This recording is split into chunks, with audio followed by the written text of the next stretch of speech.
Hey, deep divers, ready to go beyond the surface? Always. Today, we're diving deep into the story of King Solomon, Ah, Solomon. specifically that moment in 1 Kings chapter 3, Okay.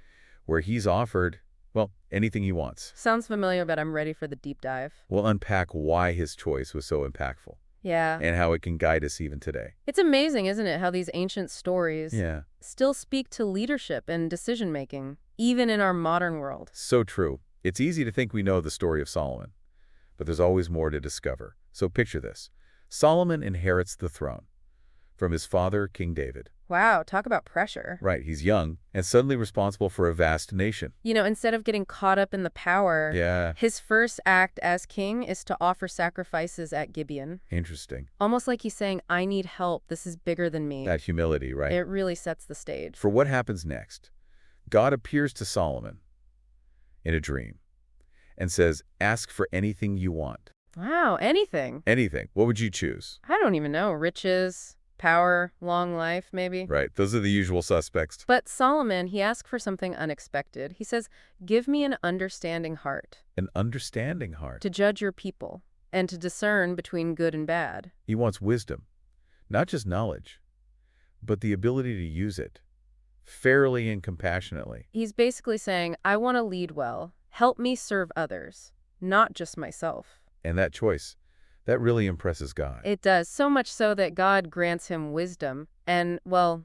the riches and honor too. The things he didn't even ask for. Talk about a divine bonus. Right. But it's not just about the material stuff. This No. wisdom, it's immediately put to the test. Oh, how so? Two women come before Solomon, both claiming to be the mother of the same baby. Okay, that's a tough one. No DNA test back then. No witnesses, no evidence, just two stories. And a king with a dilemma. So what does Solomon do? He proposes something radical. Cut the baby in half. Whoa, hold on. Give each woman a piece. Sounds shocking, right? It does. But it was calculated to reveal the truth through their reactions. Okay, I admit, that's pretty clever. So how did it play out? The true mother, overwhelmed with love for her child, she begs Solomon to spare the baby, give it to the other woman. Wow. Her selfless plea, it exposes the other woman's deception. So Solomon's judgment worked. It did. He uses his wisdom not just to settle a dispute, but to protect the innocent and expose deceit. Pretty impressive. It is. And this whole incident, it makes Solomon's reputation for justice, for insightful leadership, But here's the takeaway. His initial choice. to choose wisdom. Exactly. It led to this incredible display of insight. Divine insight, you could say. So it's about more than making the right choice. It's about having the right mindset, a heart that seeks understanding above all else. That's what empowers us, right? To face even the toughest situations with wisdom and grace. Okay, we've seen Solomon's wisdom in action, but is it really relevant today?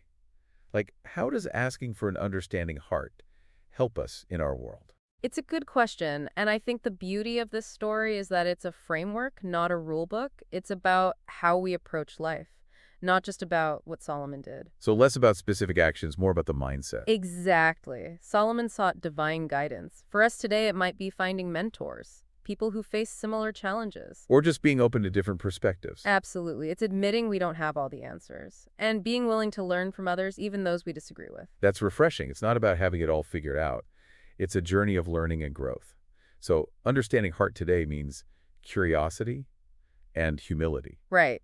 Wisdom isn't a destination, it's the journey itself. And that means getting out of our comfort zones, challenging what we think we know. Okay, I get that for leadership. But what about everyday choices? How does Solomon's wisdom help us there? Think about those two mothers. Solomon didn't just use logic. He used something deeper. Compassion, empathy. He saw through the lies. So even in small situations, it's not just about being right. It's about everyone involved, making choices that are fair and compassionate. Asking ourselves, what's the best outcome for everyone, not just me? Exactly. How can my decision consider everyone's needs? It's less about having the answer, more about the approach. Prioritizing, understanding, justice, compassion. Precisely. That's how we navigate life, with wisdom and grace. That makes sense. But honestly, it's easy to get caught up in our own lives.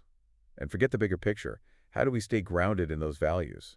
Especially when things get tough. That's where faith comes in. I was wondering when we'd get there.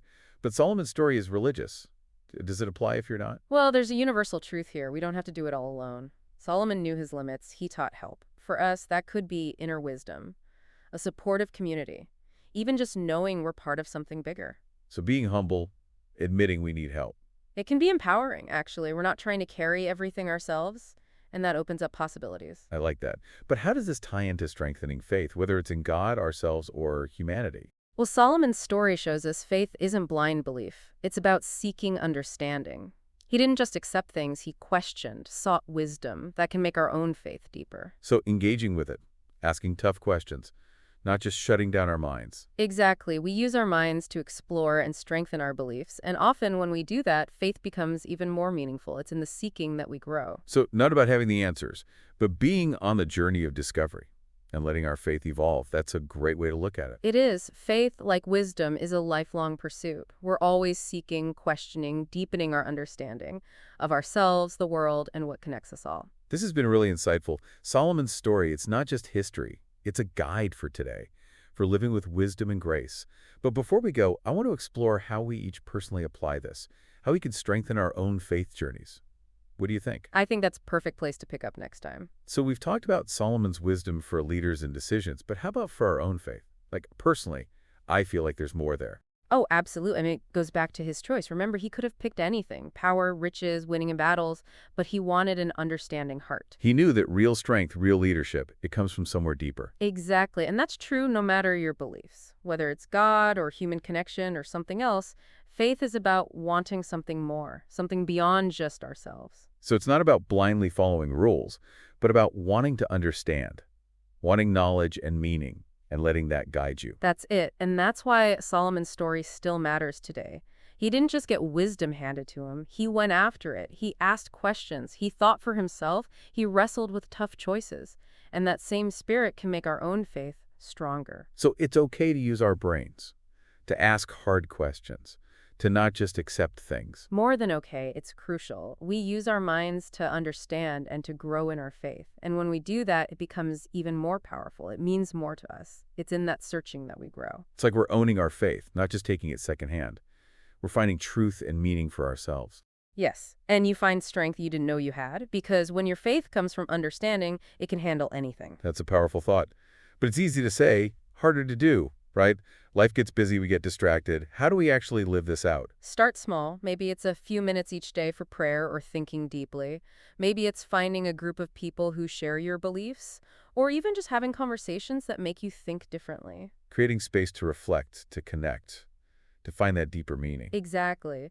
And Solomon, he didn't hoard his wisdom. He used it to help others, to build a better world. So how can we each use our own understanding, our own faith, to do good in our own way? That's a big question to think about. And it leads us to what we wanted to leave you with today. What's one area in your life where you could use more understanding? And maybe even more importantly, what's one choice you can make today that helps others, just like Solomon did? Those are questions worth pondering. And as you do, remember this. You don't have to figure it all out alone. Whether you find strength in God, in other people, or in yourself, there's help out there. You just have to look for it. Well said. And on that note, we'll wrap up our deep dive into Solomon's wisdom.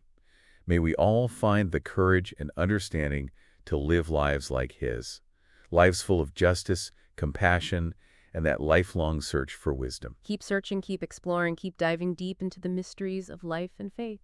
Until next time.